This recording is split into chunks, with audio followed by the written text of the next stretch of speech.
क्या बनाऊँ? आलू के पराठे। ठीक है। राधे राधे मेरी इष्ट फैमिली। तो चलिए बनाते हैं आलू के पराठे। और ये आलू के पराठे ना आप यकीन नहीं मानोगे, ज़्यादा टाइम नहीं लगता है इन्हें बनाने में, झटपट बन जाते हैं आलू के पराठे।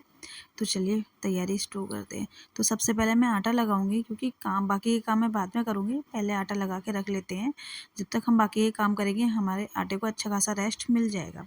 तो यहाँ मैंने आटा लगा लिया। आटे में मैंने कुछ नहीं डाला है, सिर्फ नमक डाला है और कुछ नहीं डाला है। अगर आप चाहो तो इसमें मलाई डाल सकते हो।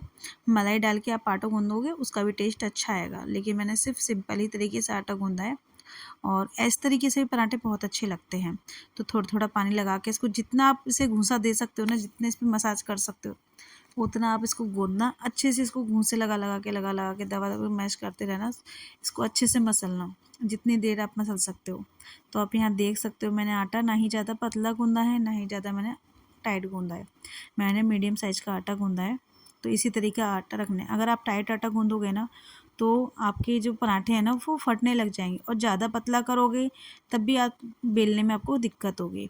इसलिए आटा ना ज़्यादा टाइट होना चाहिए, ना ही आटा ज़्यादा ढीला होना चाहिए। इधर मेरे आलू भी उबल गए हैं। आलू की वीडियो मैंने बनाई थी उबालने वाली, वो शायद मुझे लगा मैं कैमरा ऑन करना भूल गई। मुझे लगा शायद कैमरा ऑन है, तो इसलिए वो क्लिप कैच हो ही नहीं पाई। कोई नहीं, आलू उबालने सबको आते हैं, इसमें कोई बड़ी बात नहीं है। तो यहाँ मेरे आलू उबल गए थे और मैंने निकाल लिए। ज़्यादा आलू मैंने नहीं उबाले, सिर्फ 3 जने के हिसाब से मैंने आलू लिए हैं। तो आलू मैंने छीलने के बाद आलू को मैं फोड़ लूँगी, क्योंकि आलू बहुत ज़्यादा गर्म थे और मेरे महिषवान को सब्र नहीं हो रहा था, उनको भूख लग रही थी। जब उनको भूख लगती है ना तो वो शोर मचाना शुरू कर देते हैं घर में। तो उनकी वजह से ना फिर मुझे जल्दी जल्दी करना पड़ता है। 2 हाथ की जगह 4 हाथ बनाने पड़ते हैं माँ को, जब जाके वो अपने बच्चे के लिए जल्दी जल्दी खाना बना पाती है। अगर मैंने थोड़ा लेट कर दिया, अगर वो सो गए ना फिर वो उठेंगे नहीं। इसलिए उनके लिए मुझे फटाफट फटाफट आलू के पराठे बना रही हूँ, क्योंकि सुबह उनका पेपर भी है, तो जल्दी सोएंगे तो जल्दी उठ जाएंगे इसलिए। और यहाँ मैं ले रही हूँ हरा धनिया। हरा धनिया मेरे पास हरा वाला नहीं था, सूखा। मैं क्या करती हूँ, सर्दियों में जो धनिया देखती हूँ कितना धनिया मिलता है सर्दियों में, तो मैं वही धनिया ना स्टोर करके रख लेती हूँ, सुखा के रख लेती हूँ। जब कभी धनिया नहीं मिलता मार्केट में तो मैं इसी तरीके से धनिया को थोड़ा सा पानी में डाल के, आप सादा पानी में डाल दो या गुनगुने पानी में डाल दो, 2 से 3 मिनट के लिए आपका धनिया नॉर्मल जैसा हो जाएगा। तो मैं ऐसा ही करती हूँ। जब भी धनिया मुझे मार्केट में नहीं मिलता तो मैं ये वाला धनिया यूज़ कर लेती हूँ। तो आज मुझे मार्केट में मिला भी नहीं था, तो मैंने यही वाला धनिया लिया है। इसमें थोड़ा सा धनिया लेके पानी डाल के रख दिया है। जब तक वो फूलेगा जब तक मैं अपने आलू का मसाला तैयार कर लेती हूँ। मसाले में मैंने कुछ नहीं डाला है, सिर्फ हल्के मसाले डाले हैं। लाल मिर्च पाउडर डाला है मैंने, जीरा डाला है, थोड़ी हींग डाली है, हल्का सा गरम मसाला डाला है, बस। और धनिया पाउडर आप डालना चाहो तो डाल लेना, मैंने नहीं डाला है। और इसमें 2 से 3 हरी मिर्च मैंने बारीक बारीक काट ली हैं, वो डाली है। और जो हमने धनिया भी भिगोया था ना वो धनिया, अभी आप देखना मैं जब इसका मसाला बनाऊंगी ना, कोई नहीं कह सकता कि मैंने इसमें सूखा वाला हरा धनिया डाला है। ऐसा लगेगा जो ताज़ी वाला हरा धनिया डाला है मैंने। तो इसको अच्छे से मिक्स कर लेते हैं। गरम था, मुझसे हाथ से हो ही नहीं पा रहे थे, मैं चम्मच से ही कर रही थी। बहुत गर्म आलू हो रहे थे पिट्ठी बनाने के बाद भी। और 1 से 1.5 चम्मच मैंने आलू निकाल के रख लिए हैं। अब आप ये सोचोगे मैंने वो आलू अलग से निकाल के क्यों रखे हैं, तो वो आलू मैंने अपने कान्हा जी के लिए निकाल के रखे हैं, क्योंकि उनको मैं प्याज का भोग नहीं लगाती और उनके लिए प्याज और लहसुन प्याज का भोग लगता भी नहीं है। तो उनके लिए मैं बिना लहसुन प्याज का खाना हमेशा निकालती हूँ। तो उनके लिए इसलिए मैंने अलग निकाल के रख दी है। तो यहाँ गैस ऑन हो गई है। गैस ऑन करके मैंने तवा चढ़ा दिया है। उसके बाद अच्छे से, आपको पता ही है लोहे के तवे पे ना हल्की फुल्की जंग लगी जाती है, तो उसको मैंने अच्छे से साफ़ कर लिया है। तो सबसे पहले पराठा मैं बनाऊँगी कान्हा जी का अपने, उनके लिए बनाने के बाद बाकी का उसके बाद में बनाऊँगी अपने बच्चों के लिए। तो चलिए पराठा बनाना शुरू करते हैं। तो ये आटा जो मैंने गूँधा था ना उसको एक बार और अच्छे से मसल लेते हैं। आटा देखो, आप देख सकते हो आटा एकदम चिकना हो गया, इतना अच्छा आटा हो गया है। तो चलिए फटाफट पराठे बनाती हूँ। तो सबसे पहले मैं अपने कान्हा जी का पराठा बनाऊँगी, क्योंकि इसलिए मैंने प्याज वगैरह का ना बिल्कुल अलग कर रखा है। अलग प्याज वाली पिट्ठी मैंने अलग रखी है ढक के, ताकि स्मेल भी ना आए। और कान्हा जी का पराठा मैं बनाने के बाद उनको भोग लगा दूँगी। उसके बाद ही फिर मैं महिषवान के लिए बनाऊँगी। बहुत ईजी है। आपको एक लोई लेनी है, आपको लोई अपने हिसाब से लेनी है, चाहे पतली लेनी है मोटी लेनी है, आपको अपने हिसाब से लोई लेनी है, कैसे भी ले लेना।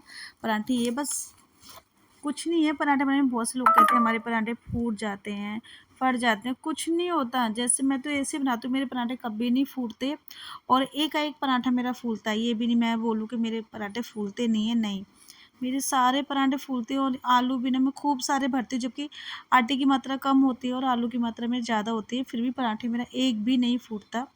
आप देख सकते हो मैं कितनी जल्दी जल्दी बेल रही हूँ और बिल्कुल ना हल्के हाथ से हमें बेलन चलाना है अपना। और पराठे को ना ही ज़्यादा पतला रखना है, ना ही ज़्यादा मोटा रखना है। जिस तरीके से मैं दिखा रही हूँ इतना पराठा ठीक रहता है। और आप इसी तरीके से बनाओगे ना, आपके पराठे कभी नहीं फूटेंगे, बस आटा ठीक होना चाहिए। तो यह मेरे कान्हा जी का पराठा है। कान्हा जी का पराठा मैं हमेशा घी लगा के सेकती हूँ, क्योंकि मेरे बच्चे तो घी वाला पराठा खाते नहीं है, लेकिन मैं अपने कान्हा को ना हमेशा घी वाला पराठा बना के देती हूँ।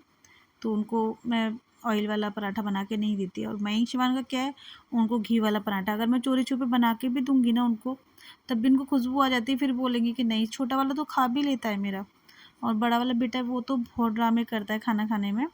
तो उसकी वजह से ना मुझे ये तेल वाले, ऑयल रिफाइंड वाले पराठे बनाने पड़ते हैं।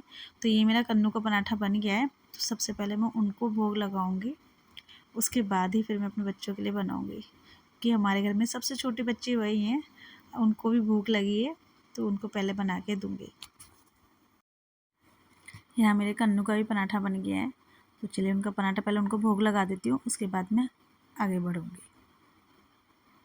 तो उनको भोग लगा के आ गई हूँ मैं। तो चलिए अब बनाते हैं हम अपना प्याज वाला पराठा, आलू और प्याज वाला पराठा। मैं बहुत कम आलू प्याज के पराठे बनाती हूँ, लेकिन आज मैं शिवा ने डिमांड करी है तो उनके लिए मैं बना देती हूँ। क्योंकि ये है ना कि अगर मैं प्याज का बनाती हूँ तो फिर सारे में प्याज प्याज हो जाता है, इसलिए प्याज लहसुन का मैं पराठे और पकौड़े वगैरह जो होते हैं मैं बहुत ही ना के बराबर बनाती हूँ। ज़्यादातर बिना प्याज, कोशिश करती हूँ मैं कि बिना प्याज की चीज़ बनाऊँ, ताकि मुझे अलग अलग नहीं बनानी पड़े और मैं अपने लाला को भी अच्छे से खाना खिला सकूँ। तो चलिए, खैर जैसे लाला की मर्ज़ी। तो यहाँ मैंने पिट्ठी भर ली है। आपने देखा मैंने थोड़ी पिट्ठी नहीं डाली, खूब सारी पिट्ठी भरी है मैंने इसमें आटे में। और अच्छे से इसको बेल लेना है, इसी तरीके से बेलना है जैसे मैंने पहला पराठा बेला था, ना ज़्यादा पतला ना ही ज़्यादा मोटा। और आप देख सकते हो, देखो बिल्कुल भी नहीं फूटा है, दोनों साइड से मैंने आपको दिखाया है, बिल्कुल भी नहीं फूटा है। और ना ही मेरे कभी पराठे कभी नहीं फूटते। कचौड़ी वगैरह मैं कुछ भी बनाती हूँ ना, मेरे आलू की कचौड़ी वगैरह नहीं फूटती है। तो इसी तरीके से बनती है। और हमारे यहाँ तो पता है, ये तो आटे की है, हमारे यहाँ तो मक्की के पराठे भी बनते हैं इसी तरीके से आलू भर के। अब आप सोचोगे ऐसा कैसे बन जाएंगे, बन जाते हैं, हमारे घर में यही बनते हैं। आलू के, जैसे आलू के बनाते हैं, गेहूँ के आटे के पराठे बनाते हैं आलू भर के, ऐसे ही सेम जैसे ही है ना, ऐसे ही सेम मक्की के पराठे भी बनते हैं आलू भर के। मैं कभी आप सबके साथ शेयर करूँगी। और आप देखो कितने अच्छे से फूल गया है पराठा, ऐसा लग रहा है जैसे इसके अंदर आलू है ही नहीं, सादा पराठा बनाया है मैंने। इसी तरीके से मेरे सारे पराठे फूलते हैं। तो चलिए सबसे पहले मैं मयंक चौहान को पराठा दे देती हूँ, वरना वो ना अब सो जाएंगे, शोर मचा के सो ही जाएंगे वो। तो चलिए पहले लगा देते हैं प्लेट, आप सबको दिखाना भी है और खिलाना भी है। तो चलिए यहाँ मैंने प्लेट ली है, पराठे के मैंने 4 टुकड़े कर लिए हैं। और यहाँ मैंने मिक्स रायता लिया है और साथ में हरी चटनी।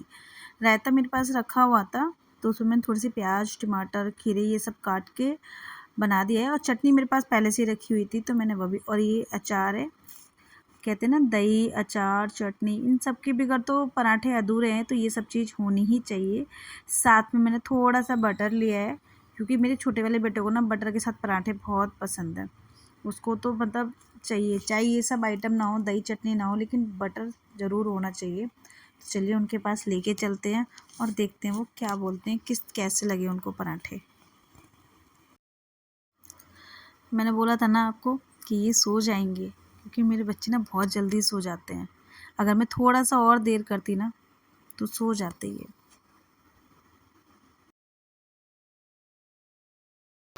खा के बताओ कैसा बना है।